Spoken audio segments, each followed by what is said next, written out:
There are many preludes in guitar repertory, and one of the eldest that we have is by John Dowland. It's called Preludium, which is the Latin name of prelude. And by the way, it's part of the Trinity exams in grade 5. So maybe you're interested in that piece because you do that exam. Let's see. A prelude is music that precedes the real music. Normally, the prelude is meant to guide to the piece that is following. So, for that way, the first preludes has actually been improvised. And this character of improvisation can be found in this very prelude by John Dowland. This is written down because it is meant to be, I think, a didactical piece for the student of Dowland, which was Lady Margaret Bort, which she had a lutebook, handwritten lutebook, where this piece is found, and she began writing that book in 1615. So it's very late in the career and the life of John Dowland. Okay, let's dive in and see what it is. This prelude has a theme, and the theme is this one.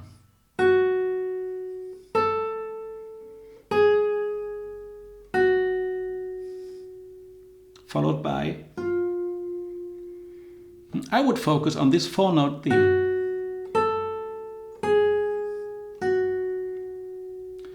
This can be found in the very first bars already in an ornamented manner. It's not naked, so to say. We find that in an ornamented way.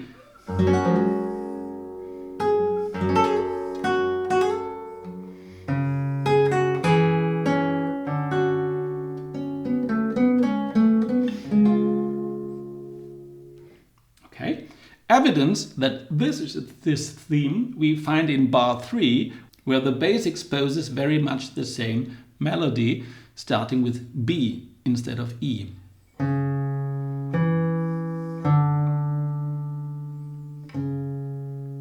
Okay, from E.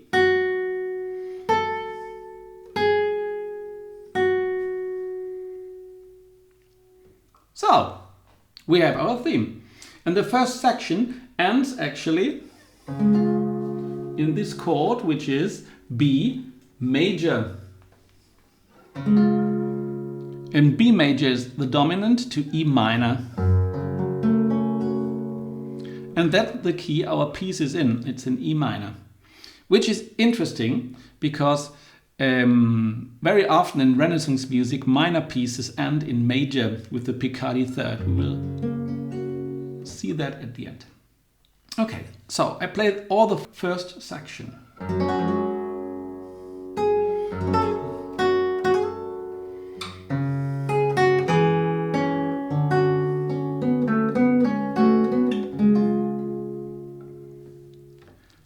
The second section is actually beginning to be improvised, or seeming to be improvised. It's this scale, followed by this melody. And in some way, our theme is in this melody in inverted manner. So we have, instead of, we now have Dowland playing with it. Then again a scale, and again this inverted theme in the alto.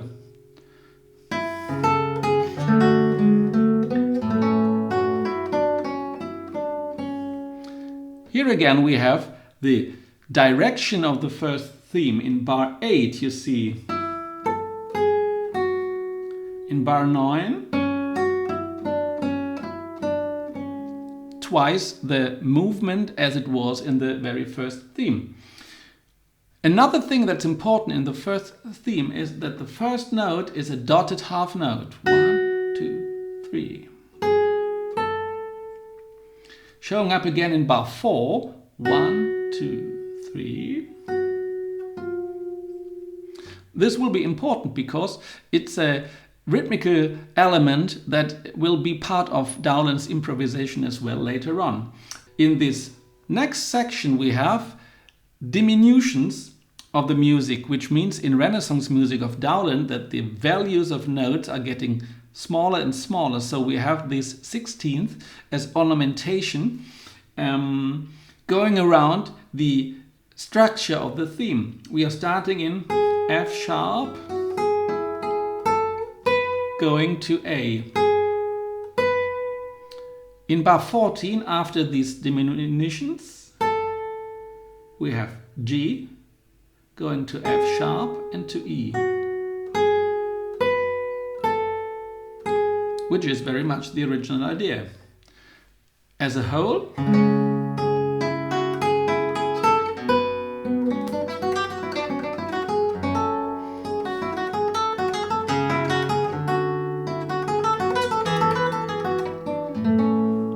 then this part in bar 15 actually leads to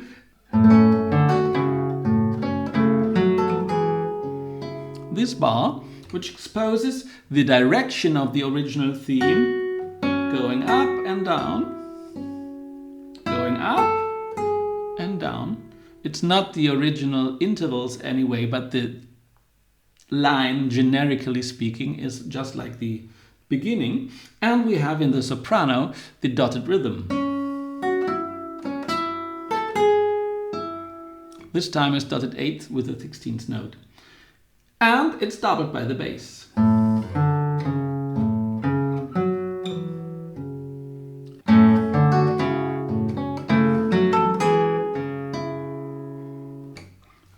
Now we reach the last section, which is actually a quite long cadence. A prelude, as I said in the beginning, precedes to another piece and exposes the tonality of the music that we are going to listen. And the exposition of the tonality is very well done when passing through all the harmonies that are within this tonality. So that's what's happening here. We're beginning with D minor, D major, and then E minor, 5th grade, B minor, C major, A minor, and B major as the dominant, confirmed in this point, going from, which is E minor, but just with the G in bass, A, and B major, which is just the fundamental chords of the tonality. Once played this, we actually stop the piece, so to say, on D sharp.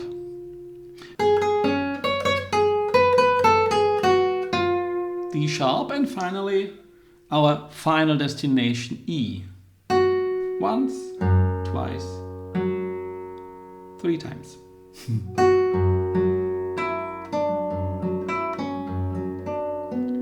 The dotted rhythm leading downwards to the Picardy Third in the Picardy Third in major.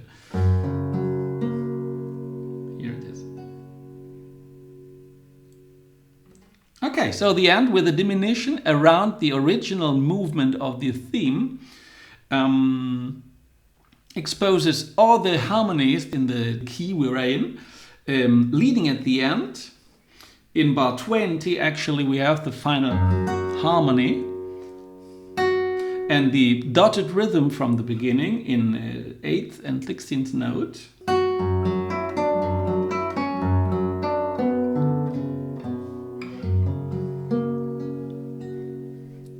Brings us home to the major E major chord, which is the Picardy Third, as I said. Minor in the Renaissance was still believed to be dissonant, so pieces had, for the taste of the time, had to end in major for not leave the listener in that apparently dissonant mood of minor. Okay, That's it. So listen to all the piece. I do a video on that as well. I hope you like it. Subscribe to the channel, click the bell, and leave me a thumb up. See you!